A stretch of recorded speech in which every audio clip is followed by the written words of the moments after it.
નમસ્કાર દર્શક મિત્રો.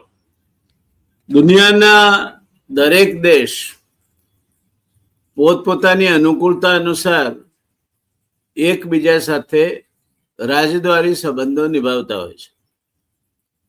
કેટલાક વિશેષ મિત્રતાપૂર્ણ સંબંધો પણ નિભાવતા હોય છે, કેટલાક શત્રુતાપૂર્ણ સંબંધો પણ નિભાવતા હોય છે.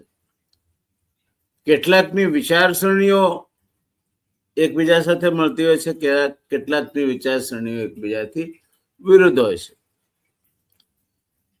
આજે વાત કરી છે આવા જ એક દેશની. શિયા મુસ્લિમોનો એ દેશ, એનું નામ ઈરાન. આમ તો ભારત માટે ઈરાને કુણી લાગણી રાખવાની છેલ્લે જે આપણે એની સાથેના વર્તાવો કર્યા છે તે જોતા જરૂર ન હોવી જોઈએ. અને આમ છતાંય ઈરાન હજુ પણ આપણી સાથે કાંઈક અંશે કુણી લાગણીથી વર્તે છે, એ હકીકત છે. ઈરાનના સુપ્રીમ લીડર, સર્વોચ્ચ વડા આયાતોલ્લા રૂહોલ્લાહ ખોમનાઈ, આ ખોમનાઈ અમેરિકા અને ઇઝરાયલના સંયુક્ત હુમલામાં માર્યા ગયા. આખી દુનિયાએ એના માટે શોક વ્યક્ત કર્યો. ભારત ચૂપ રહ્યું. તે છેક 6-7 દિવસ પછી લોકલજ્જાએ ભારતના વિદેશ સચિવ મિસ્રી ઈરાનના દૂતાવાસમાં ગયા અને શોક સંદેશા લખવાની પુસ્તકમાં ભારતના પ્રધાનમંત્રી વતીથી, આ દેશ વતીથી ખોમનૈના નિધન માટે ખેદ વ્યક્ત કરતો શોક સંદેશો લખી આવે. ઈરાનની પ્રજા પ્રત્યે એમણે એમના સર્વોચ્ચ માર્ગદર્શક રાહબર ગુમાવ્યા તે માટે શોક વ્યક્ત કર્યો.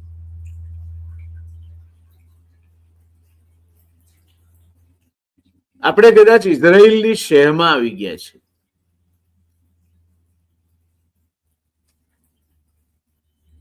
ઇઝરાયલે હુમલો કર્યો એના 2 દિવસ પહેલા, એટલે પહેલાના 2 દિવસ ભારતીય વડાપ્રધાન ઇઝરાયલમાં હતા. એટલે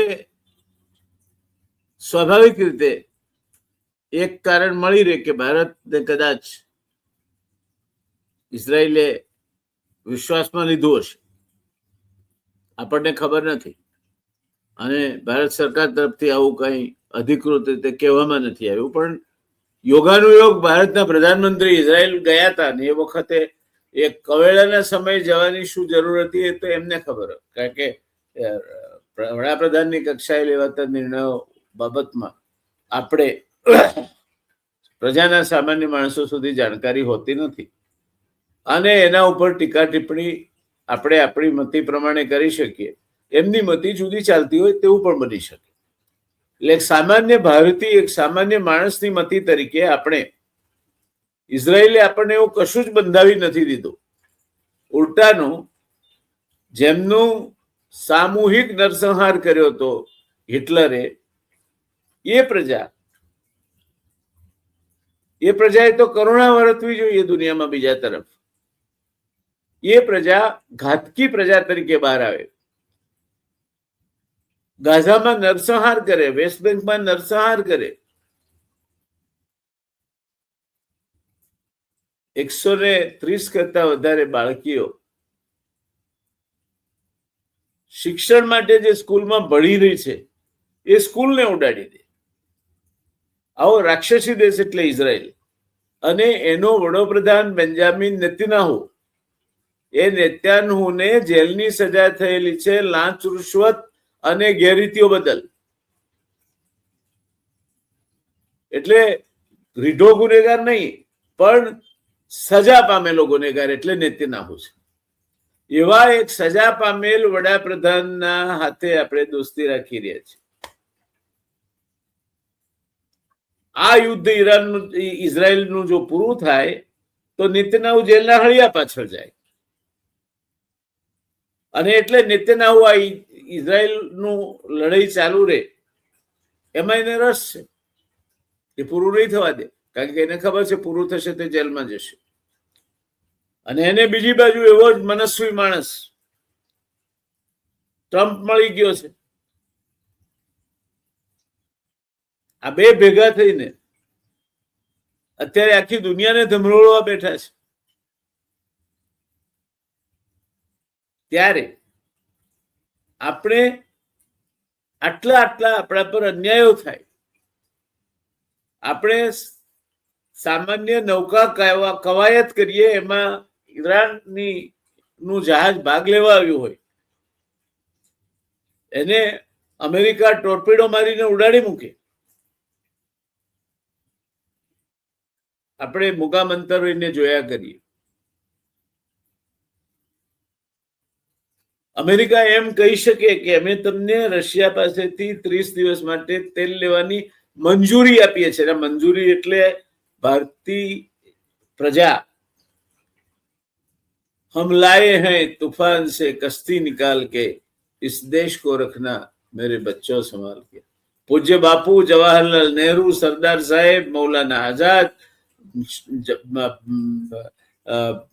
ભાઈ લાલ બહાદુર શાસ્ત્રી થી માંડીને અનેક, અને ભગતસિંહ, સુખદેવ જેવા અનેક નવલોહિયા યુવાનો,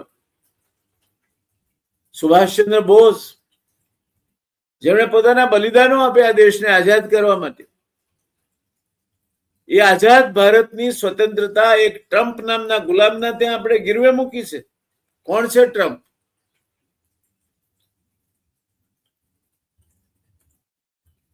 આપણને મંજૂરી આપવાવાળો ટ્રમ્પ છે કોણ? ટ્રમ્પના ત્યાં દાડીએ રહ્યા છીએ આપણે. આપણે ડોનાલ્ડ ટ્રમ્પના તાબેદાર છીએ.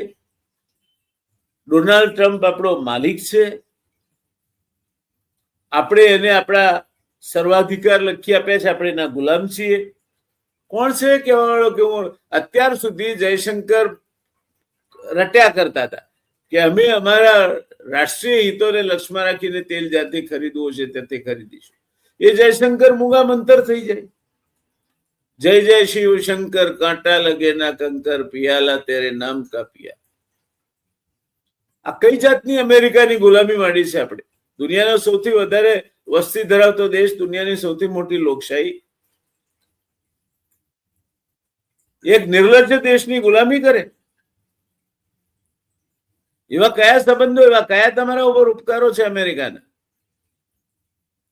જેને તમારું બાંગ્લાદેશના યુદ્ધ વખતે, તમે જયારે યુદ્ધમાં હતા ત્યારે એનો 7મો નૌકા કાફલો તમારે ત્યાં મોકલ્યો તો રશિયા હતું, તમે બચી ગયા. આ એ અમેરિકા છે. આ એ અમેરિકા છે જે યુનોમાં પાકિસ્તાનની તરફેણ કરે છે કાશ્મીરના મુદ્દે. આ અમેરિકા તમારો હગા કાકાનો છોકરો ભાઈ થયો કયા દાડાથી?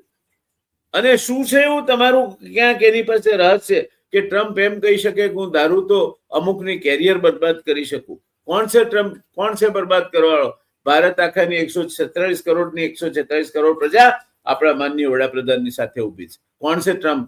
અને એ લુચ્ચા લબાડને શું અધિકાર છે આવું કહેવાનું? એ કયો દૂધનો ધોયેલો છે તે આવું કહેવા નીકળ્યો છે? ટ્રમ્પ દૂધનો ધોયેલો છે? સાલો બધા જ ઊંધા ધંધા કરીને બેઠેલો લબાડ માણસ.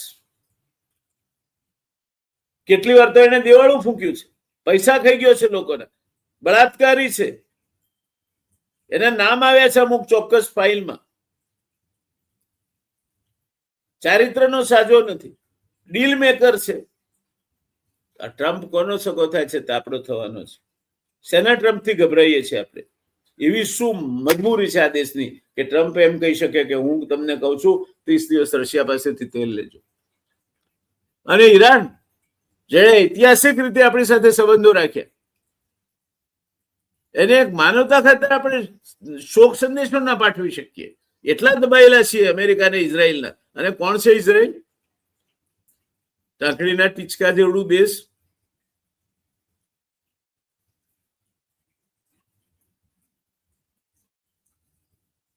પેલા વડાપ્રધાન ભારતના મુલાકાતે ગયા હોય તો આપણા અત્યારના વડાપ્રધાન છે. બાકી અત્યાર સુધી આપણા વડાપ્રધાનો ઇઝરાયલની મુલાકાતે નહોતા જતા. આવા અછૂત દેશને આપણે માથે ચડાવ્યો છે. અને આપણા ત્યાં એવા બળખંદાઓ છે કે જે અમુક વાદના નામે, હિન્દુત્વના નામે, બીજાત્વના નામે ઇઝરાયલ જેમણે એમનો મસીહા હોય એ રીતે કુદાકૂદ કરે છે. એમને ધર્મની નથી ખબર, નથી ઇતિહાસની ખબર.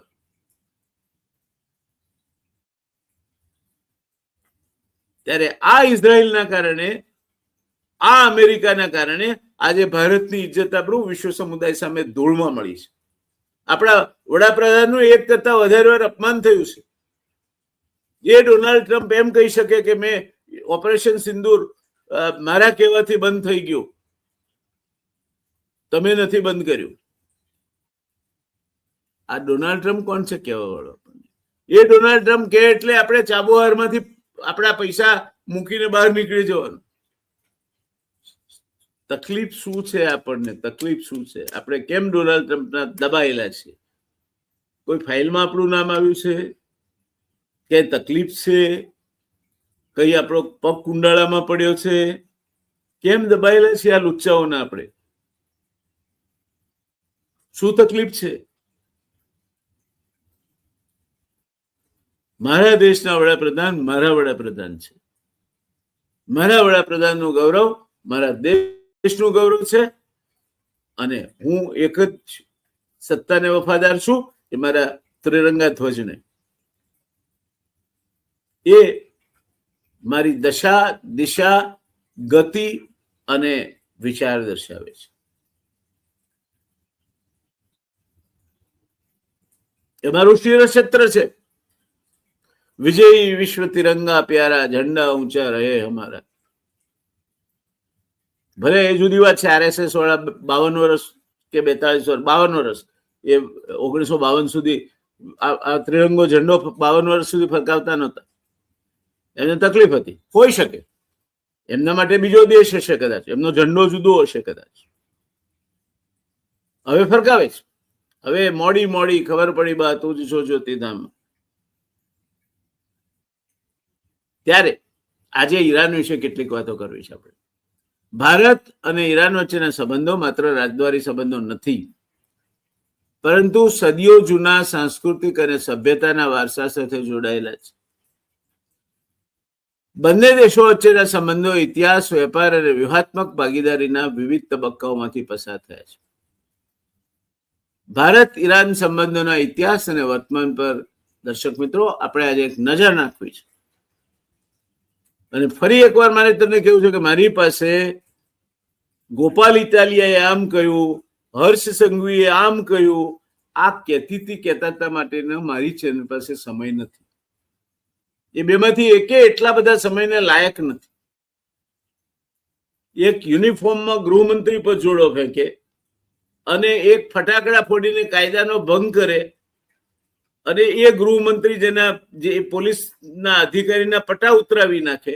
એ નહોતો ગૃહમંત્રી એ વખત, જો કે હર્ષ સંઘવી અત્યારે ગૃહમંત્રી થયા છે. હવે તો માનનીય કેવું પડે, માનનીય નાયબ મુખ્યમંત્રી શ્રી, માનનીય હર્ષ સંઘવી શ્રી જૈન શ્રેષ્ઠી છે. હવે આમ જૈનો એમ કે છે કે ભાઈ હિન્દુ નથી, અને હર્ષ સવાયા હિન્દુ છે. આમાં કઈક ગરબડ છે, કઈક ગરબડ છે ક્યાંક.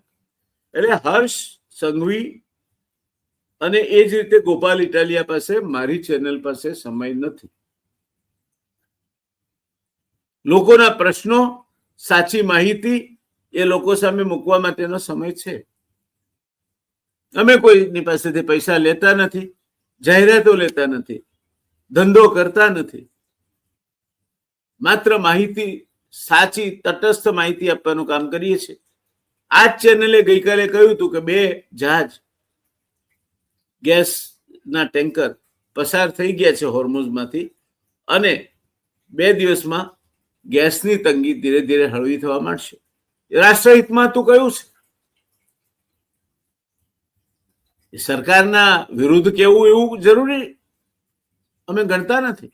સરકાર સારું કે હમણાં જ એક ઇન્ટરવ્યુમાં વડાપ્રધાનની જે યોજનાઓ છે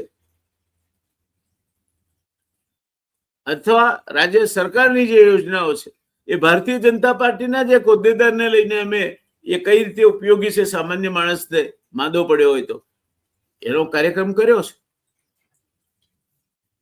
કોઈ ભેદભાવ, કોઈ છોછ નથી. સારું છે અમે કહીશું, નથી સારું નહીં કહીએ.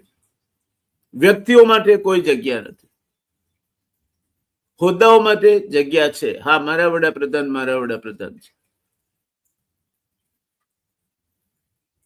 146 કરોડના એ વડાપ્રધાન છે. વ્યક્તિઓ માટે જગ્યા નથી.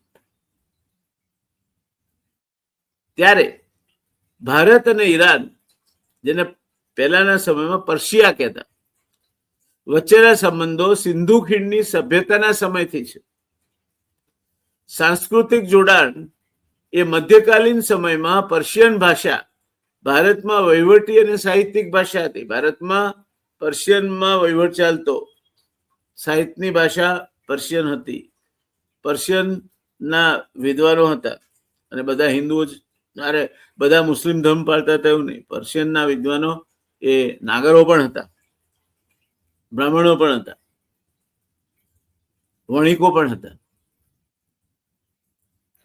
સુફીવાદ, સ્થાપત્ય અને કલામાં ઈરાની પ્રભાવ સ્પષ્ટ જોવા મળે છે. આધુનિક કાળમાં ભારતની આઝાદી બાદ 15 માર્ચ 1950ના રોજ ભારત અને ઈરાન વચ્ચે રાજદ્વારી સંબંધો પૂર્ણ કક્ષાના સ્થાપિત થયા. આર્થિક અને વેપારી સંબંધોની વાત કરીએ દર્શક મિત્રો, તો વેપાર એ ભારત ઈરાન સંબંધોનો મુખ્ય સ્તંભ રહ્યો છે પુરાણ કાળથી, જેમાં ઉર્જા ક્ષેત્ર સૌથી મહત્વનું છે. ક્રૂડ ઓઇલ, ઐતિહાસિક રીતે ઈરાન ભારતને તેલ પૂરું પાડતો ત્રીજો સૌથી મોટો દેશ છે. જો કે આંતરરાષ્ટ્રીય પ્રતિબંધોને કારણે તાજેતરના વર્ષોમાં તેલના વેપારમાં ઘટાડો થયો છે અને એના માટે ટ્રમ્પ જવાબદાર છે. આ ડોનાલ્ડ ટ્રમ્પ એટલો નડ્યો છે આપણને, આપણા માણસોને પ્લેનમાં પગે બેડીને હાથમાં હાથકડી નાખી અને 3 પ્લેન ભરીને આપણા દેશમાં પાછા મોકલાર એ અમેરિકાના પ્રમુખને માનનીય પ્રમુખ કહેવાની પણ મારી તૈયારી નથી. ભારતીયોનું એને અપમાન કર્યું છે, ભારત દેશનું એને અપમાન કર્યું છે. એ ટ્રમ્પના કારણે આપણે ઈરાન પાસેથી આજે ક્રૂડ ઓઇલ લઈ શકતા નથી. રશિયા પાસેથી લેતા હતા તો એમાં આડો પડ્યો કે તમે નહીં, પછી કે 1 મહિનો લેવા દઈશ, કારણ કે આપણે ગુલામી સ્વીકારી છે નહીં. ભારત ઈરાનને મુખ્યત્વે બાસમતી ચોખા, ચા, ખાંડ, દવાઓ અને મશીનરીની નિકાસ કરે છે, જ્યારે ઈરાન પાસેથી સૂકો મેવો, ફળો અને પેટ્રોકેમિકલ ઉત્પાદનોની આયાત કરે છે. રૂપિયો અને રિયાલ, ત્યાંનું ચલણને રિયાલ કહે છે, તો રૂપિયો અને રિયાલની વ્યવસ્થા એ યુએસ પ્રતિબંધોને ટાળવા માટે બંને દેશોએ સ્થાનિક ચલણમાં વેપાર કરવા માટેની વ્યવસ્થા પણ અમલમાં મૂકી હતી. આ એક દેશ એવો હતો કે જે તેલ આપતો હતો આપણને, અડધો અડધ એના પૈસા રૂપિયામાં આપણે એને આપતા હતા. આગળ જતા એની વાત કરીશું. વ્યૂહાત્મક રીતે વાત કરીએ તો ચાબહાર બંદર ભારત માટે વ્યૂહાત્મક રીતે અત્યંત મહત્વનું છે. ઈરાનનું આ બંદર પાકિસ્તાનને બાયપાસ કરીને અફઘાનિસ્તાન અને મધ્ય એશિયા સુધી ભારતને પહોંચવાનો માર્ગ કરી આપે છે. એક બાજુ China belt and silk road કરતું હોય તો એનો આ જવાબ છે.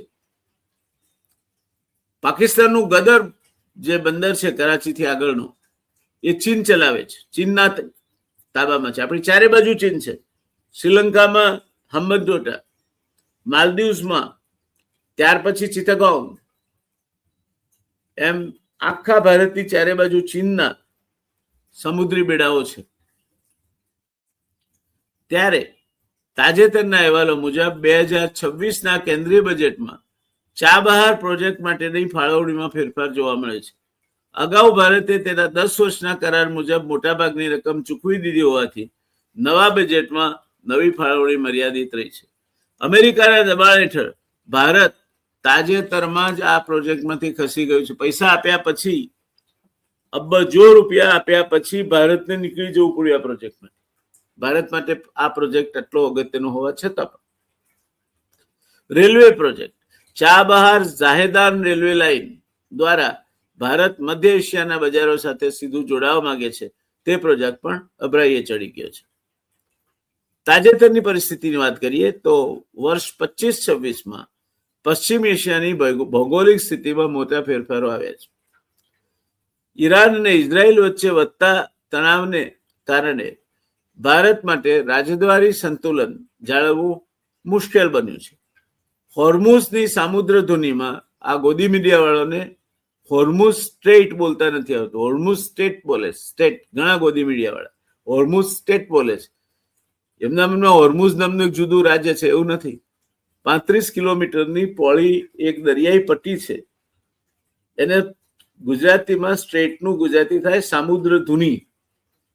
જેમ પાલ્કની સામુદ્ર ધુની છે, એમાં હોર્મુઝની સામુદ્ર ધુની છે, જેમાંથી દુનિયાનો 20%, 5મા ભાગનો તેલ અને ગેસનો જથ્થો પસાર થાય છે. પણ ભારતનું 40% તેલ અને 60% ગેસ હોર્મુઝમાંથી પસાર થાય છે. એટલે હોર્મુઝની સામુદ્ર ધુનીમાં સુરક્ષા અને ઈરાનનો સહકાર એ ભારતની ઉર્જા અને ઉર્જા સંબંધિત ઉર્જા સુરક્ષા માટે પાયાની જરૂરિયાત છે. International north south transport corridor. આ પ્રોજેક્ટ ભારતને ઈરાન દ્વારા રશિયા અને યુરોપ સાથે જોડે છે. તાજેતરમાં આ કોરિડોરના પૂર્વીય માર્ગ પર માલવાહક ટ્રેનોની અવરજવર વધી છે, જે વેપાર માટે આશાસ્પદ છે. ખમનૈની મેં તમને વાત કરી, એમના દાદા એ ઉત્તર પ્રદેશમાંથી સ્થળાંતર કરી ઈરાન ગયા હતા અને ત્યાર પછી આ ખમનૈ ત્યાં ક્લેરિક એટલે ધર્મગુરુઓની જમાતમાં આગળ વધતા ગયા. એટલે એક દિવસ ઈરાનના સર્વોચ્ચ ધાર્મિક નેતા તરીકે, ઈરાનના સુપ્રીમ લીડર તરીકે એમણે સ્થાન મેળવ્યું. લગભગ 86 વર્ષની ઉંમરે એમની શહાદત થઈ. ખમનૈના મૃત્યુ પછી ભારત તરત તો શોક વ્યક્ત ના કર્યો.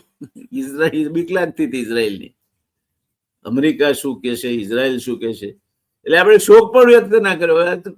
કોઈ ગુજરી જાય તો સામાન્ય શોક સંદેશો આપવો એ તો વ્યવહાર છે.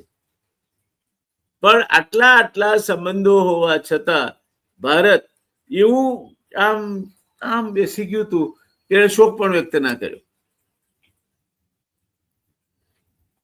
ત્યાર પછી માર્ચ 2026માં, હમણાં થોડા દિવસ પહેલા, ભારતીય વિદેશ સચિવ મિસ્રીએ ઈરાની દૂતાવાસની મુલાકાત લીધી અને શોક સંદેશ પાઠવ્યો, જે બંને દેશો વચ્ચે સતત સંવાદ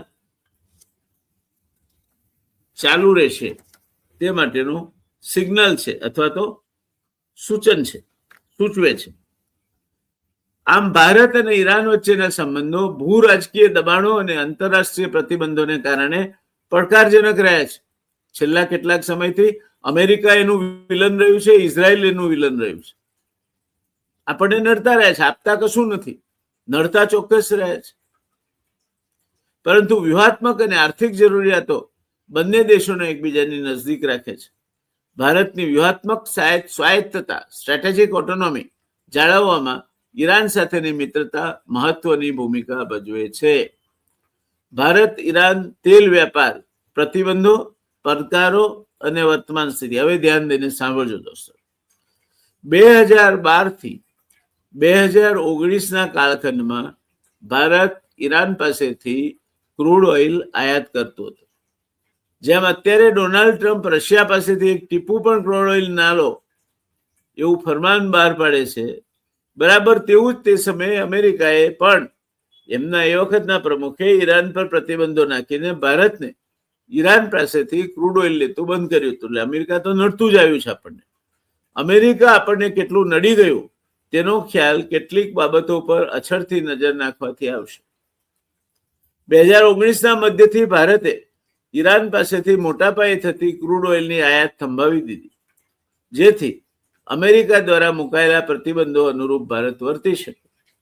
અત્યારે ભારત અને ઈરાન વચ્ચે ખનીજ તેલની ખરીદી માટેની દ્વિપક્ષીય વ્યવસ્થા નથી. ઈરાન સાથેના સંબંધોમાં અમેરિકાની સતત આડોડાઈના કારણે આ પરિસ્થિતિનું નિર્માણ થયું હતું.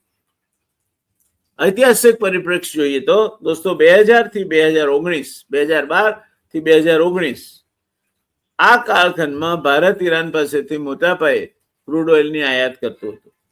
તે સમયે અમેરિકાએ ઈરાન પર પ્રતિબંધો લાદ્યા હોવાથી પરંપરાગત ડોલર આધારિત ચૂકવણી મુશ્કેલ હતી. આ પ્રતિબંધોને બાયપાસ કરવા માટે ભારતે યુકો બેંક દ્વારા એક વિશિષ્ટ દ્વિપક્ષીય વ્યવસ્થા અમલમાં મૂકી હતી. જો ભારતે કેટલી ચતુરાઈથી કામ લીધું. 2012 થી 2019ના કાળખંડની વાત છે. આ પદ્ધતિ મુજબ આપણે જે ઈરાનમાંથી તેલ ખરીદીએ એના 45 થી 50% જેટલું ચૂકવણું ભારતીય રૂપિયામાં યુકો બેંકના ડેઝિગ્નેટેડ ખાતામાં જમા કરતા હતા.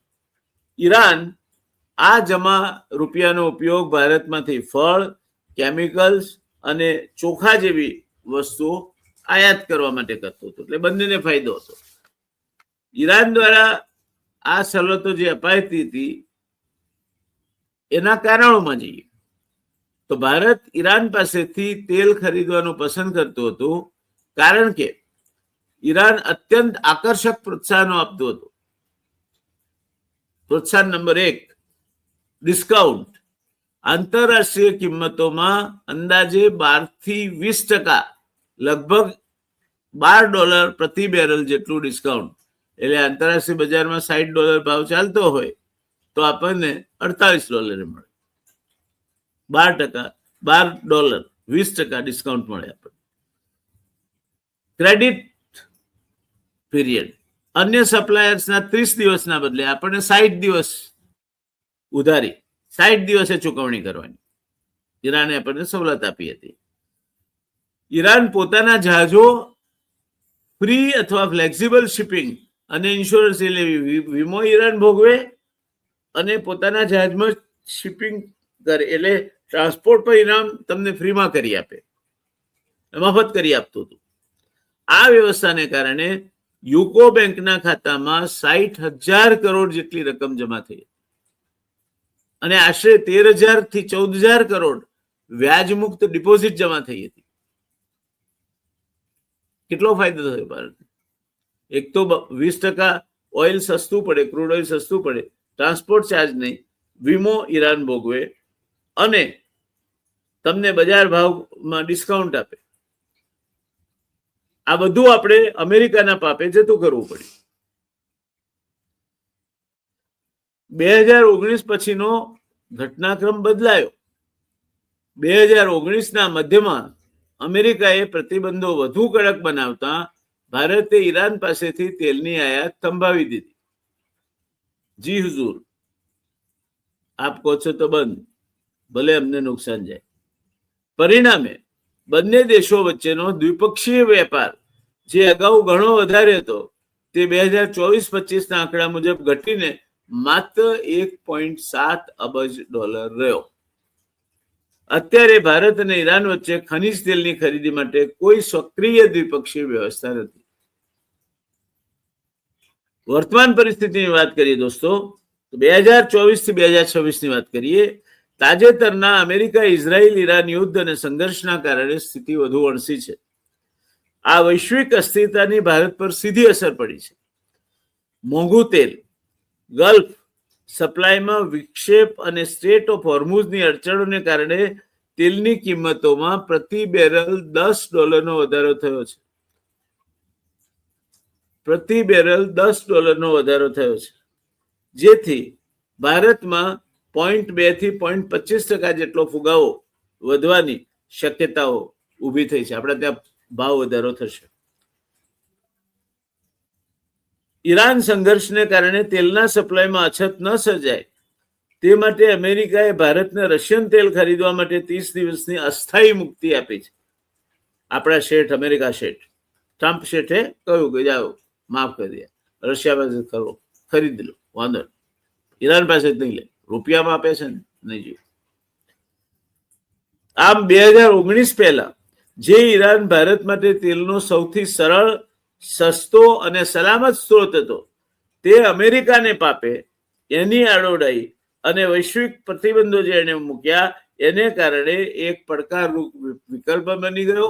ભારતની ઉર્જા મોંઘી થઈ, એના કારણે ભારતમાં મોંઘવારી વધશે અને ભારતને આજે 60% ગેસ, જે રાંધણ gas, LPG, liquefied petroleum gas, અને એલએનજી, લિક્વિફાઈડ નેચરલ ગેસ, જે હોર્મુઝની સ્ટ્રેટ થકી આવે છે ભારતનો, એ ના આવે તો ભારતમાં રાંધણ ગેસની તંગીની મોટી મોટી લાઈનો લાગે. સદનસીબે હમણાં જ ગઈકાલે 2 ટેન્કરો હોર્મુઝમાંથી પસાર થવા દીધા. એમાંનું એક મુંદ્રા પહોંચ્યું છે, એક કંડલા પહોંચ્યું છે, અને 2 દિવસમાં આ 2 ટેન્કરો થઈને 96,000 ટન જેટલું ગેસ આપણને મળશે. એટલે આપણા ત્યાં ગેસનો બાટલો ગુજરાતમાં જે લાઈનો મોટી મોટી લાગવાની શક્યતા હતી એ શક્યતાઓમાં હાલ પૂરતું આપણને રાહત મળી છે. ભારત ઈરાનના સંબંધો પહેલા પણ સારા હતા, આજે પણ સારા છે, પણ અમેરિકાને અને ઇઝરાયલને રાજી રાખવા જતા આપણે વેવલઈ કરીને ઈરાન સાથેના સંબંધો બગાડ્યા છે, અને એમાં જ્યાં ના બગડવા જોઈએ એવી જગ્યાએ પણ બગાડ્યા છે. ખોમનઈ એની હત્યા થઈ, એક સ્વાભાવિક શિરસ્તો છે. કોઈ પણ રાજ્ય હોય કે ગમે તેવો આપણો દુશ્મન દેશ હોય, એના પ્રમુખ અથવા વડાપ્રધાન ની હત્યા થાય, અકસ્માતે એમનું અવસાન થાય, ગુજરી જાય, તો આપણે સહાનુભૂતિ એના લોકો પ્રત્યે વ્યક્ત કરીએ છીએ. એક સામાન્ય શિરસ્તો છે. ઈરાનના કિસ્સામાં આપણે ના કર્યું કારણ કે ટ્રમ્પ શેઠને એ ગમે કે ના ગમે કદાચ, અને નેતન્યાહુ શેઠને ગમે કે ના ગમે, એટલે આપણે ના કર્યું. આ ભારતને મોંઘું પડે, અને આમ છતાંય ઈરાને આપણા ગેસ લઈને આવતા ટેન્કરોને આવવા દીધા છે. એ ઈરાનની ભારત પ્રત્યેની શુભનિષ્ઠા બતાવે છે. ઈરાન ભારતનો મિત્ર દેશ હતો, રૂપિયામાં 50% પેમેન્ટ આપી એ રીતે તેલ આપતો હતો, 20% ડિસ્કાઉન્ટ આપતો હતો, શિપિંગ પોતે ભોગવતો હતો, વીમાના ખર્ચ પોતે ભોગવતો હતો. સારામાં સારી કોઈ ડીલ હોય તો ઈરાન પાસેથી તેલ ખરીદવાની હતી. ઈરાન દુનિયાનો 3જો મોટામાં મોટો દેશ છે તેલ ઉત્પાદક. ત્યારે આપણે ઈરાન સાથેના સંબંધો બગાડીને ઉર્જા સંકટને કંકોત્રી લખીને આ દેશ ઉપર ત્રાટકવા માટે નોતરું આપ્યું છે, જેના માત્ર ને માત્ર લાભાર્થી એ અમેરિકા અને ઇઝરાયલ છે. અને એમને રાજી રાખવા ખાતર થઈને આપણે પગ પર કુવાડો મારવાનું કામ કર્યું છે. ઈરાન સાથે સંબંધો બગાડીને આપણે નુકસાની સિવાયનો કોઈ પણ રીતે ફાયદાનો કોઈ સોદો કર્યો નથી. ઇઝરાયલ પાસે કઈ છે જ નહીં કે જે વરસી જાય આપણા પર. એક ટાંકડીના ટોચકા જેવડો દેશ, એ કોઈ આપણા ઉદ્યોગપતિને ડ્રોન બનાવવાની ટેકનોલોજી આપે એટલે ઇઝરાયલની મોસાદ મહાન થઈ ગઈ અને ઇઝરાયલ મોટો થઈ ગયો દેશ. આવું નથી હોતું. ઇઝરાયલને અમેરિકા શસ્ત્રો ના આપે તો ઇઝરાયલ ભાગીને ભોય પડી જાય. ઇઝરાયલની તાકાત નથી, અમેરિકાની તાકાત પર કૂદે છે. ત્યારે ઇઝરાયલને આપણે વધારે પડતું મહત્વ આપીએ છીએ. નેતન્યાહુ એક ગુનેગાર છે, એના જ દેશની કોર્ટે એને સજા કરેલી છે. એ સજા લાંચ રૂશ્વત, ચારિત્ર સ્ખલન અને બીજા રાષ્ટ્રહિત વિરોધી કામો માટે થઈ છે.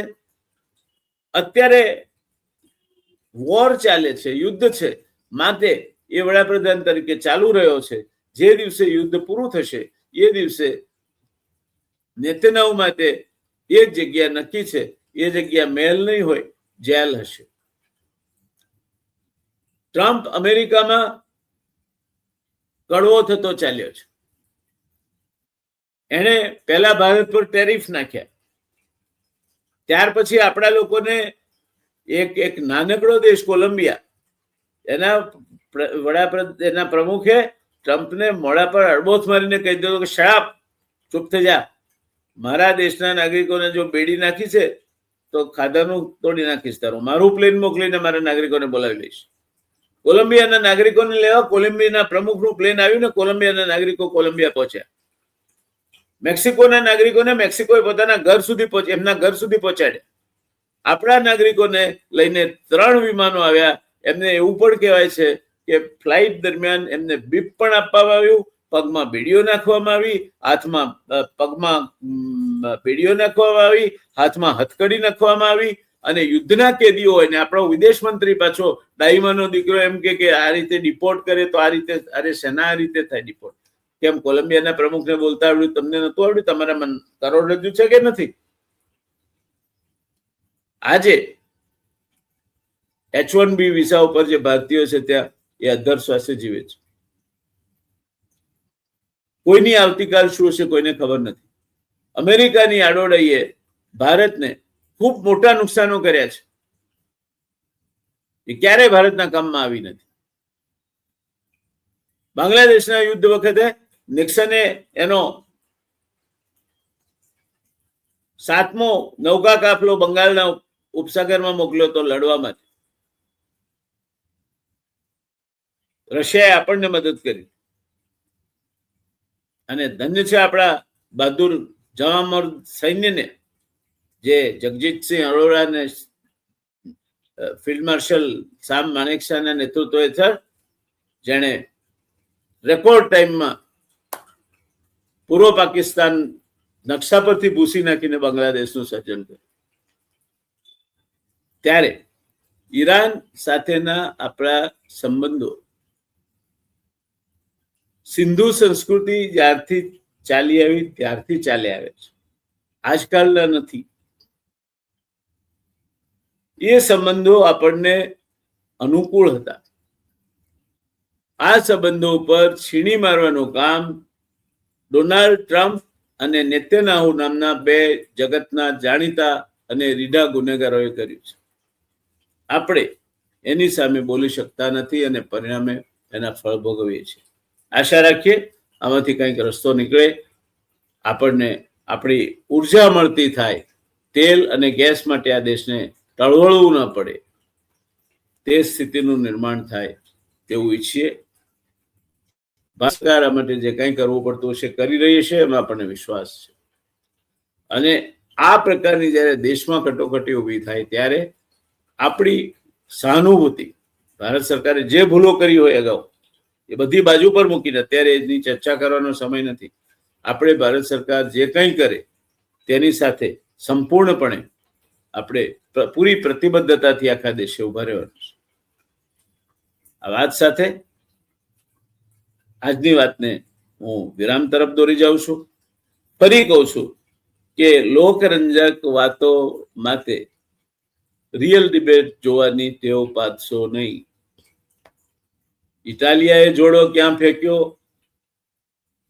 હર્ષભાઈએ ફટાકડા ક્યાં ફોડ્યા, હર્ષભાઈએ બલબલા ચમરબંધીઓને નહીં પકડે એવી ગર્જનાઓ ક્યાં કરી, ક્યાં દારૂના નિર્લિપ્રાએ કરોડો રૂપિયાનું કન્સાઇનમેન્ટ પકડ્યું. અભિનંદન આપવા જોઈએ નિર્લિપ્રાયને. આ બાબતો સાથે ધ રિયલ ડિબેટને કોઈ નિસ્બત નથી. વ્યક્તિઓ અને તે પણ આ માટી પગામાં વહેંતિયાઓ છે. આ લોકો, આ ચેનલ લોકરંજક ચેનલ નથી કે હર્ષભાઈની ને ગોપાલ ઇટાલિયાની ચર્ચાઓ કરે. ના, ચર્ચા કરવા માટેની જરૂર પડે ત્યારે નરેન્દ્રભાઈ જેવી મોટા વ્યક્તિત્વ, હવે રામગાડીઓ તો રામગાડીઓ આખી દુનિયાને અત્યારે રમણ ભમણ કરી રહ્યો છે. ટ્રમ્પ, દુનિયાનો મોટામાં મોટો ગુનેગાર નેતન્યાહુ, આ પાત્રો ક્યાં ઓછા છે? તે આપણે આવા નાના નાના માણસોની ચિંતા કરવી પડે. એટલે આપણે મૃદુ અને મક્કમ એવા માનનીય ભૂપેન્દ્રભાઈની સરકારને આપણી શુભકામનાઓ. એમના ગૃહમંત્રી આશા રાખીએ કે હવે ક્યારેક ચમરબંધીઓને પકડતા થાય. ઇટાલિયા પાસેથી આશા રાખીએ કે હવે તો માનનીય ધારાસભ્યો શું થયા છે. યુનિફોર્મમાં જોડું ફેંકવું એ તો બહુ જઘન્ય અપરાધ ગણાય. ગૃહમંત્રી ઉપર પોલીસનો કર્મી જોડું ફેંકે ગમે તે કારણસર, ઘેર જઈને અથવા તો બાજુમાં યુનિફોર્મ બાજુ પર મૂકીને એમણે કરી નાખ્યો એ કુકર્મ તો ચાલે, પણ આખી વર્દીને પણ એમણે બદનામ કરી. એ ગોપાલભાઈ ઇટાલિયા અત્યારે ગુજરાતના એક આગેવાન થવા થનગની રહ્યા છે. ભગવાન બચાવે આવા આગેવાન. હર્ષભાઈને મારી શુભકામનાઓ. હર્ષભાઈ ચમરબંધીઓને પકડતા ક્યારથી થાય છે એની આપણે રાહ જોઈશું. દારૂ અને બાકીના ચરસ ગાંજો વગેરે વગેરે છૂટથી મળે છે આ રાજ્યમાં, એની કોઈ ચિંતા કરશો નહીં. એટલે હર્ષભાઈના કહેવાથી બધું બંધ નહીં થઈ જાય, ચિંતા ના કરશો. મળે છે છૂટથી, જોઈએ તેટલું મળે છે, જ્યાં કો ત્યાં મળે છે, જે બ્રાન્ડનું કો તે બ્રાન્ડનું મળે છે એવું લોકો કહે છે. માટે એની ચિંતા કરશો નહીં. પણ આપણી સદભાવના શુભકામનાઓ એ હર્ષભાઈ સાથે છે. અને એવો દિવસ જોઈએ આપણે કે જ્યારે હર્ષભાઈ ભલભલા ચમરબંધીને પકડી. અત્યારે ગર્જનાઓ કરે છે કે ભલભલા ચમરબંધીને પણ નહીં છોડીએ, પણ ભાઈ પકડ્યા છે કામ તે છોડવાના છે. તમે પકડો તો ખરા બાપલા, તમે છોડશો પછી છોડજો. પકડ્યા ક્યાં તમે પકડ્યા તો શેની ચમરબંધીઓને? જે પકડ્યા છે તો પેલા ચૈતર વસાવા ને રાજુ કરપડા ને આવા બધાને પકડ્યા. નાના નાના માણસો અમારા જેવા. ચમરબંધીઓને પકડો, ફતેહ કરો. આ ગુજરાતનું રાજ્ય તમારા માટે નાનું પડશે. ભારતના ગૃહમંત્રી બનો. એક દિવસ એવો આવે કે હર્ષભાઈ ભારતના ગૃહમંત્રી બને, એવી આપણી શુભકામનાઓ. અને ત્યારે ભારતમાં કોઈ ચમરબંધી નહીં હોય એ પણ ખાતરી છે. તો આવજો દોસ્તો. ભારત માતા કી જય. હર્ષભાઈને શુભકામનાઓ અને ભાઈ ગોપાલ ઇટાલિયાને પણ શુભકામનાઓ. એ જોડા ફેંકતા રહે અને હર્ષભાઈ ફટાકડા ફોડતા રહે. બાકી એથી આગળ કઈ થવાનું નથી. ધન્યવાદ. આવજો.